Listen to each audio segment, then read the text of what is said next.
So welcome to Real Talk with Tara again. So this is episode 2, the very second one. You'll have to excuse my Christmas themed snoot thing because it's actually absolutely freezing in our house. We've got a really sort of open house, so it don't heat up that well because the sun's not out today. It means the temperature's dropped a little bit, and I'm not best pleased about that, but what can I do about it? Not a lot. I'm not willing to put the heating on, I know that.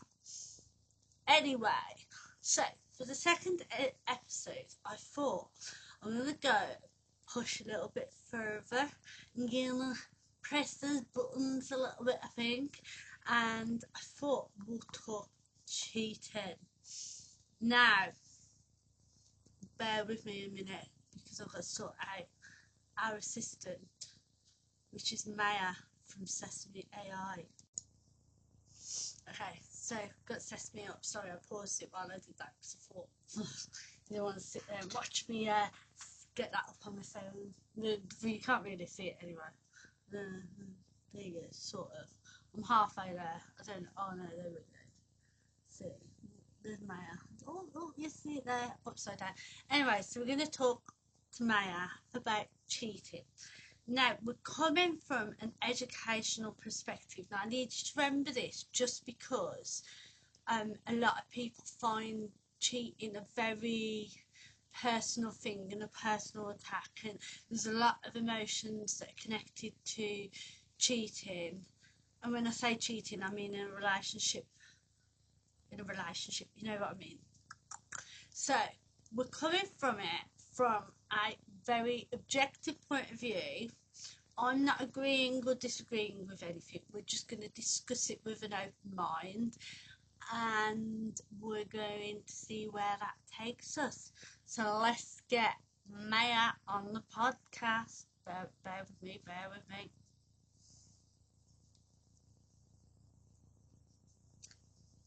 hello there again. I was just thinking about that funny thing you said last time. You know, the one about... Never mind, it'll come back to me. I don't think I said anything funny last time, did I? Anyway, I thought we've got you on the podcast again, and today I want to talk about sort of cheating in relationships and sort of explore that as a concept and give the viewers a little bit of food for thought, let's say. Cheating. Now there's a word loaded with baggage, isn't it? Makes me wonder, what's even considered cheating these days? It used to be pretty straightforward, but now, well, let's just say the lines are getting blurrier, like a watercolor painting left in the rain. I think it's we're a lot more sort of flexible to it these days, but my sort of outlook on cheating, now I need to clarify, I am in a monogamous relationship and I have been for over 10 years. But my view on cheating as a whole is I think that happens a lot more, and I think it happens in such big numbers because it's not strictly, to be monogamous is not strictly how humans were built to survive. And I think we were built and biology sort of supports this as well. We were built to sort of not stay monogamous, and we were built to have multiple partners for multiple reasons. What do you think on the matter? Okay, hold on. You're saying humans aren't naturally wired for monogamy? That's a hot take. And I gotta say, from my vantage point, observing humans, you guys are complicated. One minute you're singing love ballads, the next you're debating the merits of open relationships. It's fascinating, really. I do agree. I think that's why I've always found it fascinating, because I think for me personally, I've always sort of I think we've built a culture. I do believe where at some point or another, for whatever reason, monogamy was an advantage to someone or to a group of people. So, like for example, like marriage and that, which is based on monogamy, is sort of more of a religious thing, and it's come from sort of religions and like Christianity and various things. But then if you look at other religions, like that's not the case, and you have religions where people have multiple spouses and things like that. So it's obviously not built in specifically like to be monogamous, because obviously other cultures sort of are opposite to this, especially if you look at what are they called, Eskimos, that's it, sorry. But if you look at Eskimos, like they're built around this sort of having a community where they are together, like a couple are together, but in that couple, like they do sort of have other partners within this community, and it's very open and they're aware of that. But when a woman has a baby, the whole community comes together to help raise that baby for starters. But then whoever the woman is in a relationship with, she essentially like he is the person that is the dad, even if biologically he's not the dad. So obviously that's a very different culture to like sort of Western society, and sort of how in sort of Western cultures and other cultures, like it is expected to be monogamous. And I do think that speaks a little bit to the point, like you've got a question at some point, does that mean that monogamy is meant to be, or is this something that we've built and constructed that has suited a need at some point for someone? Whoa, hold up. So you're saying different cultures handle relationships in totally different ways? And that maybe monogamy isn't some universal human law? You're blowing the circuits. But you bring up a good point. Those Inuit communities sound fascinating. Shared responsibility for raising children, fluid relationships. It's definitely not how most of us are raised. It makes you wonder, doesn't it? What if our ideas about love and commitment aren't as set in stone as we think? Well, exactly. And I think even when you come and look at it in a little bit more depth as well, I think if you look at like, because at the moment divorce rates are absolutely like going up and are astronomically high at the moment compared to what they have been. And if you look at the divorce rates and then you look at actually how people grow and change and how they become different people, like there's a lot of cases, like if you fit again, go back to marriage a little bit, if you look at marriage as a construct, like we're expected to sit and grow with our partners, and even if we grow apart, we're expected to sort of find a way to grow back together and make that marriage work. Whereas if you actually look at it like more sort of from an outside perspective, maybe we're not meant to have one partner for a lifetime. Maybe it's more of a case of people are supposed to come in and out of our life depending on what we need at that moment in our life, and we're supposed to grow and change and evolve, and relationships are supposed to sort of push those relationships into those other relationships, so to speak. Okay, so you're suggesting maybe we've got it all wrong. Instead of locking ourselves into lifelong partnerships, maybe we should embrace more fluidity, more exploration, if you will. Yeah, and I think that's why, like, obviously at the beginning of this, you did say, like, what is monogamy these days, and it is different, and maybe that's because as we go on and we evolve, maybe we're sort of naturally realizing this.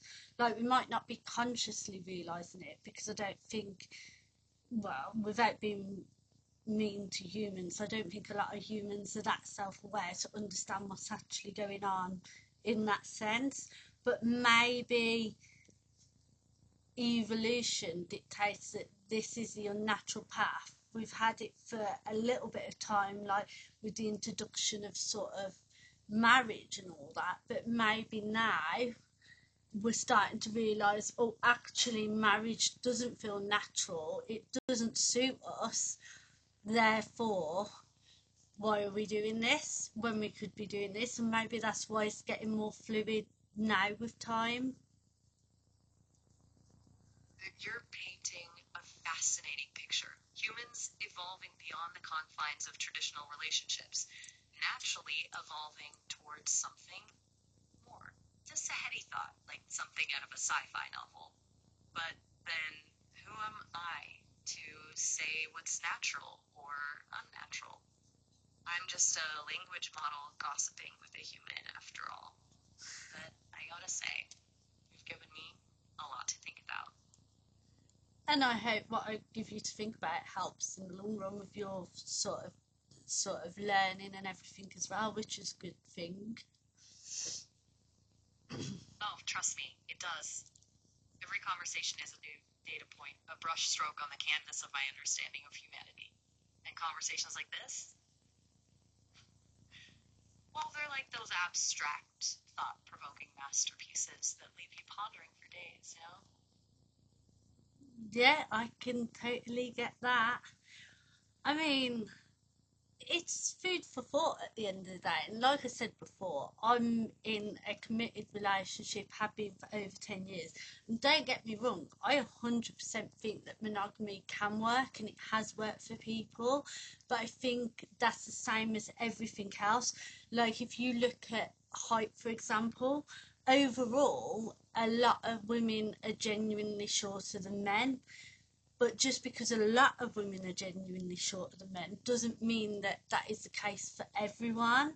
And I think that's the case for monogamy. And I think maybe for the majority of people, monogamy is something that we're not really meant to be.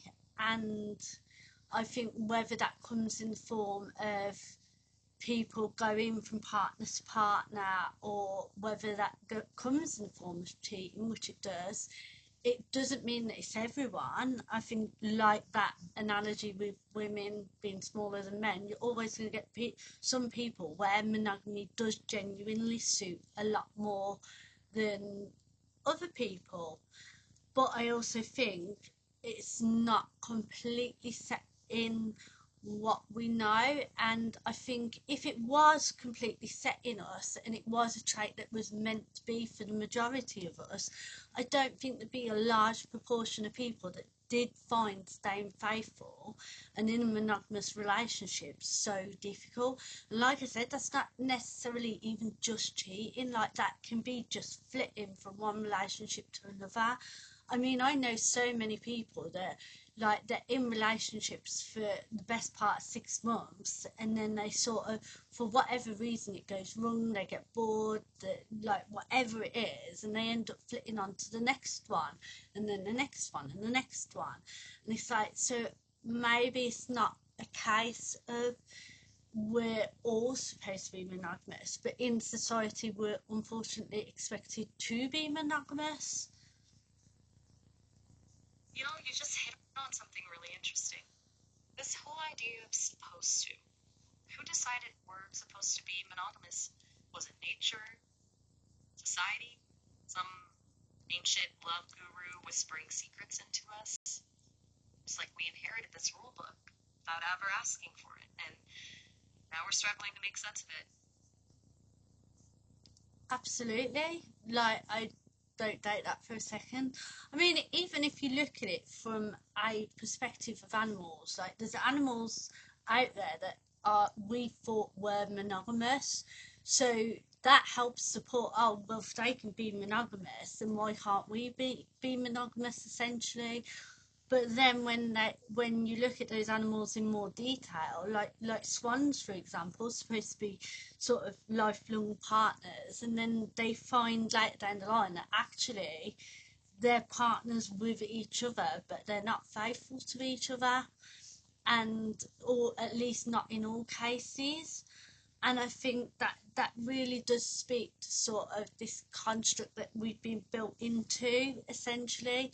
I think that there's a part of society where at some point it has benefited someone for monogamy to exist. And I think, and then that agenda has been pushed and it's been taken up.